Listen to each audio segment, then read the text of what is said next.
Hello, third grade, and welcome to your Monday math lesson. So today we are learning about something called picture graphs. You will also briefly learn how to make a picture graph. They are also called pictographs sometimes. You'll see that on your Math Excel skill today. So a picture graph is exactly what it sounds like. It uses small pictures or symbols to show and compare information. It's usually when we're collecting information about different things, as you can see here.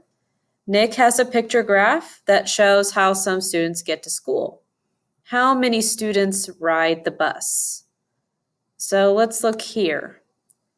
So we see these different options: walk, bike, bus, or car, and we're using smiley faces as our small picture or symbol. And then you have a key right below here, which is typical with picture graphs. And it says that each smiley face represents 10 students.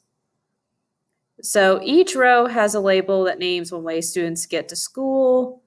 And then basically, when we use picture graphs, we're going to have to learn how to skip count. So for instance, if each smiley face represents 10 students, that means we have 10, 20, 30 students that walk to school every day. We have 10, 20, 30, 40 students that bike to school every day.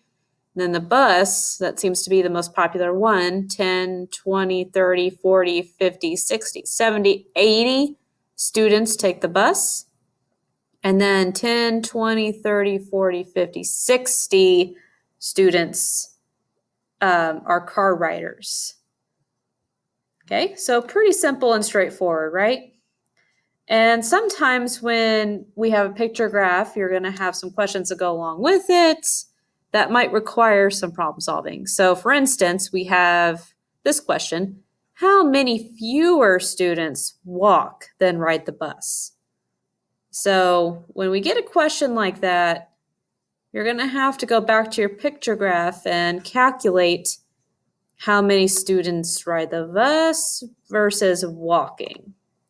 So if I were going to do that right now, sometimes what's easier is for me to go back and write the number next to it. So let's see, 10, 20, 30, 40, 50, 60, 70, 80.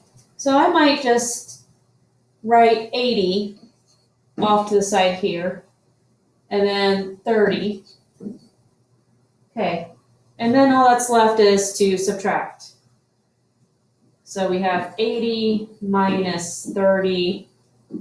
So there are 50 fewer students that walk than ride the bus. Okay, we're going to look at another example. Let's get rid of that. Okay, so let's see. Let's take a look at our favorite fruit picture graph. So one thing that's interesting, look here. There's half a smiley face. So if you look at the key, each smiley face represents 2 students. So when you have half,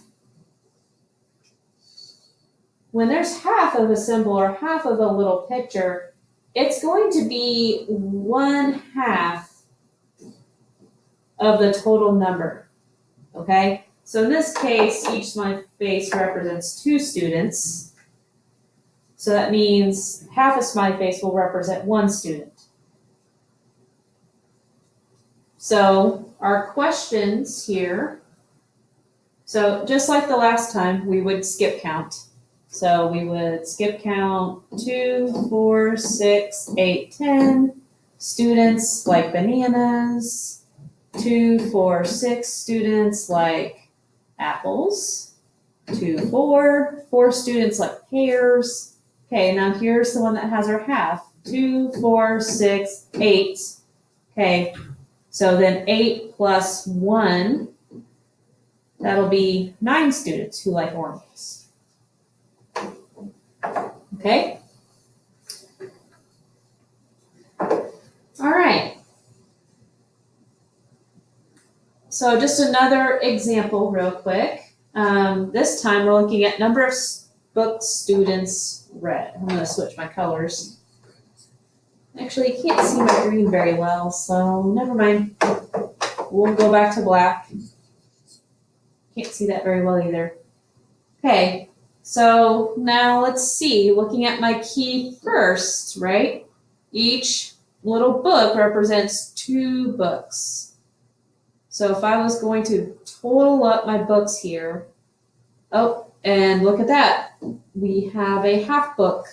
So we have to think, okay, that is half of whatever my key says the whole book is. So that means this guy is 1.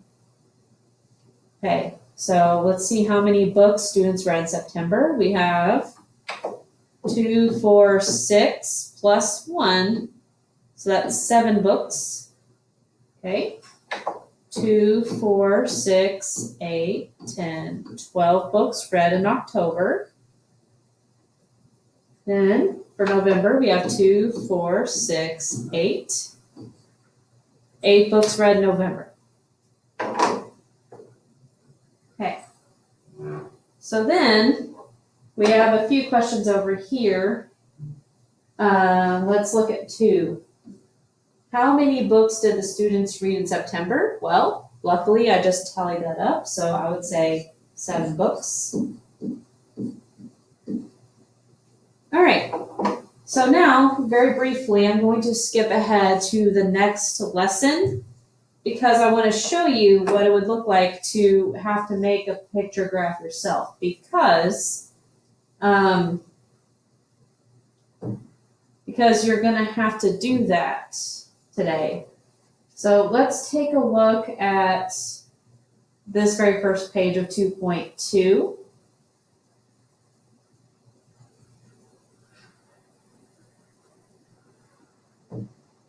I'm sorry, I need to skip forward a little bit more, 2.3.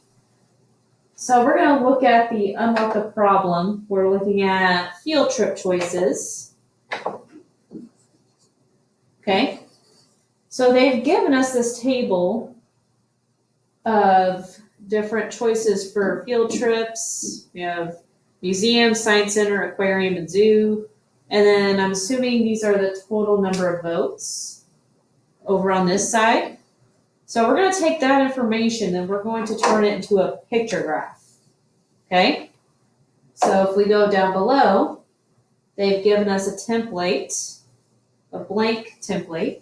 So we need to make sure that we write in our choices. So let's look. They have museum for us. So we also have science center.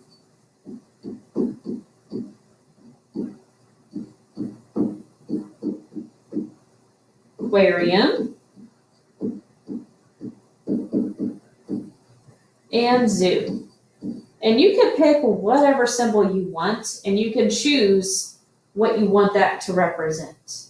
So just for the sake of being simple, I'm going to use a star. And I'm going to look at my numbers up above here. So we have 6, 7, 15, 12, and 9. So those are all factors of 9, or not 9, but 3. So I'm going to say that the star represents 3 students. Okay. So let me see how many voted for museum. 6. So again, each star represents 3 students. So I'm going to put 1 and 2. Okay, now how many voted for science center? Let's see. 15. Oh, there we go. So now I'm going to put 3, 6, 9, 12, and 15. Okay, so there are 5 total stars there. Now what about for aquarium? 12. Okay. 3, 6, 9, and 12. So there's 4 stars there. Now what about for zoo? 9. Okay. So 3, 6, and 9. Okay. So basically, to be able to make a picture graph, It's just keeping your information organized, just like this. And also being able to skip count will definitely help you a lot, but you can always use repeated addition to help you as well. Okay, so that's it for today. Make sure you do the assignment that is attached to the lesson.